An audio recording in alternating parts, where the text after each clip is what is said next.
Well, it looks like June is definitely going to be an interesting month for games, so let's talk about the top 10 games releasing in June 2016. Oh, and just a disclaimer, if you missed it, No Man's Sky has actually been delayed, so it's not releasing in June. You might find this list a little bit weaker with the lack of No Man's Sky. Sorry about that, blame them. Starting off with number 10, we have The Technomancer. The Technomancer is a sci-fi RPG for PS4, Xbox One, and PC set on Mars during the War of Water. Yes, that's a thing. You're an aspiring technomancer who faces a myriad of questions as his future grows, threatened by the secrets of his past. If that sounds a little generic, maybe it is. Focus Home Interactive and Spiders aren't known for producing the best games out there. But hey, I kinda like Bound by Flame, so I'm willing to give Technomancer a shot. Not to mention the fact that it just looks kind of unique and interesting, with a very odd sci-fi style. We put it on the list because we're giving it hope. Maybe it'll turn out alright.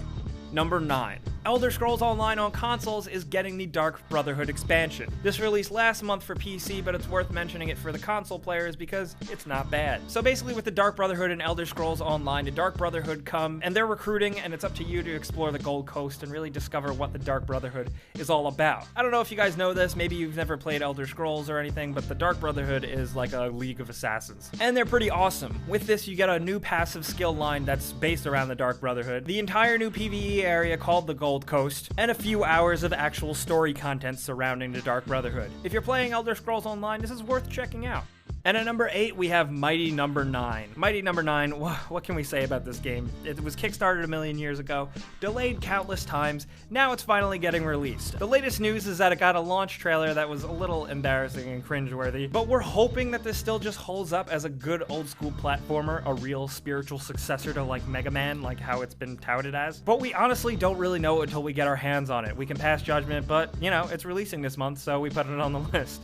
And at number 7, we have Umbrella Corps. This is the latest spin-off from the beloved Resident Evil series that takes things in a weird direction. This is an arena multiplayer shooter with close combat. It's odd, and I don't know how many Resident Evil fans were really asking for this, but it looks decent enough, especially since they actually throw zombies into the mix in these multiplayer arenas. And you can actually use the zombies to your advantage, like getting other players bit, or using them as human shields, kind of. So they're really taking a formula and a genre of game and trying to spice it up with Resident Evil, so I guess we can give him some credit for that. And at number 6, we have Sherlock Holmes, The Devil's Daughter. I wouldn't immediately write this game off if I were you, because the Sherlock Holmes games of the past have actually been kind of like low-budget mystery fun games. But this time around, it looks like they're shaking things up and trying to make it a little more exciting and action-heavy, you know, turning a little bit more towards the Robert Downey Jr. style of Sherlock Holmes, and less of the classic Sherlock Holmes. But the gameplay here remains somewhat the same. You investigate mysteries. This time around, there's 5 interconnected cases, with what it seems like Sherlock Holmes actually has a personal stake in it. And you gather clues and figure things out, and there's this deduction board where you kind of piece things together in your brain as Sherlock Holmes and figure it out. It actually works pretty great. And if you've played any of the other Sherlock Holmes games, you're probably going to be interested in this one, because it's probably going to deliver more of what you enjoy. And at number 5, we have Dangerous Golf. Dangerous Golf is dropping early in the month, and it's from the creators of Burnout. Criterion Games has formed this new studio,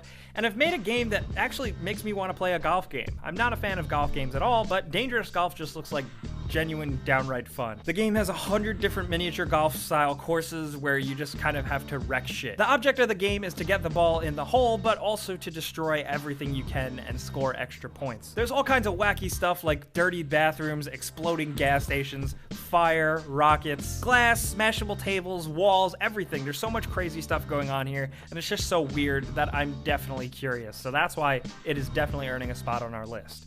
And at number 4, we have Star Ocean Integrity and Faithlessness. This is an action JRPG in the Star Ocean series, actually being the 9th entire game, including all the spin-offs. This is releasing for PlayStation 4 and PlayStation 3, published by Square Enix. And if you are a fan of JRPGs and some action in your gameplay, Star Ocean games definitely scratch that itch, especially this one. It's looking like it's pretty good, it's been received well in Japan, and judging by the more fast-paced, non-turn-based gameplay and the battle music, it seems like this is a good combination for a fun JRPG.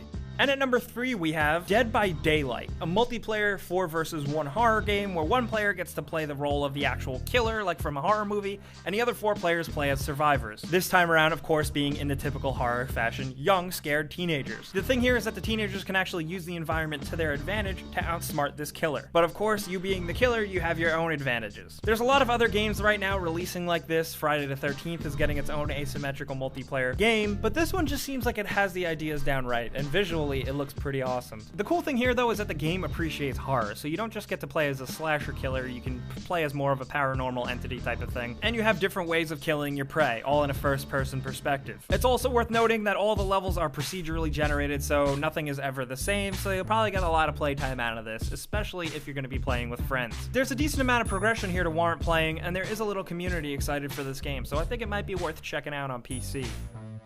And at number 2, we have LEGO Star Wars: The Force Awakens. Hey, are you sick of LEGO games yet? Well, hope not, because The Force Awakens is getting one. This looks like another fun LEGO Star Wars game in typical LEGO game fashion. You get to play through the events of Star Wars: The Force Awakens, and the game is actually apparently going to fill in little story details here and there that weren't quite fleshed out in the movie. So at least for some Star Wars fans, there might be a little something extra for you, besides just another LEGO game. There's also going to be a season pass, and I think it's kind of funny and notable that you get to unlock Jar Jar Binks and Mace Windu with the season pass, which is like, you want to pay money for Jar Jar Binks? But then on the other hand, there's also a spin-off quest for Poe Dameron called Poe's Quest that could be a lot of fun, telling a little side story about our favorite new pilot. Let's be real, if you like Star Wars, you're probably going to be checking this out. And at number 1, we have Mirror's Edge Catalyst, finally getting a release. Fans have been asking for another Mirror's Edge game forever, so I think it's pretty cool that we're finally getting our hands on this. This time around, fans are getting a lot, with multiplayer, new emphasis on combat, and some restructuring around it. You're not going to be able to use any guns, but believe us, that's actually a good thing. You could probably tell just by watching that the visuals are pretty amazing. Graphically, the game has improved since the original, and not to mention the fact that you're getting a more open world style gameplay this time around. It also seems like they're emphasizing story and really fleshing out Faith as an actual character, so I'm curious to see where they're going to take it. I was a diehard fan of the original Mirror's Edge, so I cannot wait to get running with this one. See what I did there? Sorry. So guys, those are the games of June 2016 that we think are worth talking about. We also have some bonus games including Hearts of Iron 4, God Eater Resurrection, and Odin Sphere Life's Thrasier. I don't know how to pronounce that, sorry. Those are the games releasing. Once again, No Man's Sky is not here because it was delayed and it is sorely missed. But we do want to know from you guys in the comments what games you're going to be playing in June. Do you care about any of these games? It's definitely a weird month, but I can't wait to get my hands on Dangerous Golf. Let me know anything you want about any of the games releasing down in the comments below. We want to talk with you guys. You also know the deal. If you learned about any games this month, clicking the like button helps us out. We appreciate it so much. And if this is your first time here, subscribing is a good idea because we put out videos like this every single day.